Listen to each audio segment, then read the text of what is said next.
കർണാടകയിൽ DK ശിവകുമാർ മുഖ്യമന്ത്രിയായി സത്യപ്രതിജ്ഞ ചെയ്തതിന് പിന്നാലെ കർണാടകയിൽ വമ്പൻ മാറ്റങ്ങൾ ഉണ്ടാകുന്നു എന്ന സൂചന പുറത്തേക്ക് വരികയാണ്.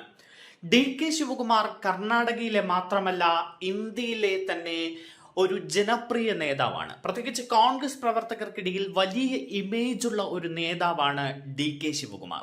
DK ശിവകുമാറിന് ആദ്യഘട്ടത്തിൽ തന്നെ മുഖ്യമന്ത്രിയാക്കണമെന്ന് പ്രവർത്തകർ ഒന്നടങ്കം ആവശ്യപ്പെട്ടിരുന്നു. പക്ഷേ MLA-മാരുടെ പിന്തുണ കൂടുതൽ സിദ്ധരാമയ്യക്കായിരുന്നതിനാലാണ് സിദ്ധരാമയ്യ ആദ്യ ടേമിൽ മുഖ്യമന്ത്രിയായത്. എന്നാൽ ഇപ്പോൾ DK മുഖ്യമന്ത്രിയായി വരുമ്പോൾ കർണാടകയിൽ സമ്പൂർണ്ണ മാറ്റമുണ്ടാകുന്നു. ജനങ്ങളെ പൂർണ്ണമായി കയ്യിലെടുക്കാൻ ഭരണ തുടർച്ചയുണ്ടാക്കാൻ തക്ക ശേഷിയുള്ള ചില പ്രഖ്യാപനങ്ങൾ ഉണ്ടാകുന്നു എന്ന വാർത്ത പുറത്തേക്ക് വരികയാണ്. കർണാടകയിൽ ജനപ്രിയ പ്രഖ്യാപനങ്ങളുമായി DK ശിവകുമാർ സർക്കാർ രംഗത്ത് വരുന്നു. വിദ്യാർത്ഥികൾക്ക് സൗജന്യ ബസ് യാത്രയടക്കം വമ്പൻ പ്രഖ്യാപനങ്ങളാണ് DK ശിവകുമാർ നടത്തിയിരിക്കുന്നത്. യുവാക്കൾക്ക് തൊഴിൽ നൽകുക എന്ന ലക്ഷ്യം മുൻനിർത്തി എംപ്ലോയ്മെന്റ് എക്സ്ചേഞ്ചുകളെ സ്വകാര്യ മേഖലയുമായി ബന്ധിപ്പിക്കുമെന്നാണ് DKയുടെ ഒരു വലിയ വാഗ്ദാനം.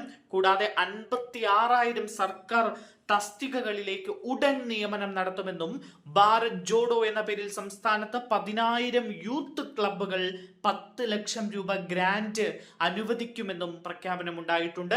ബംഗളൂരു റോഡ് വികസനത്തിന് 2,000 കോടി രൂപയാണ് DK സർക്കാർ പ്രഖ്യാപിച്ചിരിക്കുന്നത്. കർഷകർക്ക് വേണ്ടി പ്രത്യേക പദ്ധതികളും അനുവദിച്ചിരിക്കുകയാണ്.